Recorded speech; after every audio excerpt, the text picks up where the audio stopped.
Hello, আসসালামু আলাইকুম। আশা করি সবাই অনেক ভালো আছেন।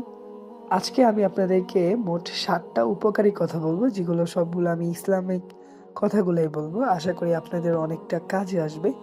তো আপনাদের উপকার করলে কিন্তু আমার সওয়াব হবে। আমি ইনশাআল্লাহ সওয়াবের নিয়তেই কিন্তু আপনাদেরকে জিনিসটা জানাচ্ছি। নাম্বার ১ যেটা সেটা হচ্ছে আমরা যদি খুশি হতে চাই তাহলে আমাদেরকে কিন্তু সবসময় ইবাদত করতে হবে। এটা আমাদের মাথায় রাখতে হবে। ইবাদত যখন আমরা করব তখন আমাদের মন থেকে একটা ভালো লাগা কাজ করবে। ২ নাম্বার হচ্ছে যদি আমরা মুখের উজ্জ্বলতা বাড়াতে চাই তাহলে অবশ্যই আমাদেরকে তাহাজ্জুদ নামাজ পড়তে হবে। তাহাজ্জুদ পড়ব তো আল্লাহ তাআলা আমাদের প্রতি উনার প্রতি আমাদের নৈকট্য বেড়ে যাবে। ইনশাআল্লাহ আল্লাহ তাআলা আমাদের আ শরীর এবং কি আমাদের উজ্জ্বলতা বাড়িয়ে দিবে।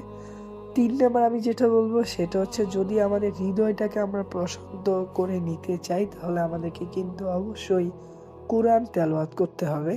৪ নাম্বার আমি যেটা বলব সেটা হচ্ছে যদি আমরা সুখে থাকতে চাই তাহলে আমাদেরকে অবশ্যই রোজা রাখতে হবে।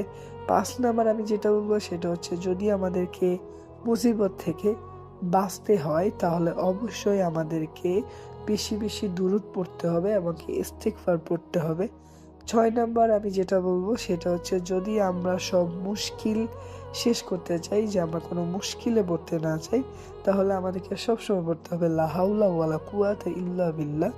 এটা পড়ার অভ্যাস করতে হবে এবং কি আমি সর্বশেষ আপনাদেরকে যেটা জানাবো সেটা হচ্ছে যদি আমরা দুঃখ পেতে না চাই তাহলে আমরা বেশি আল্লাহ তাআলার কাছে দোয়া করব।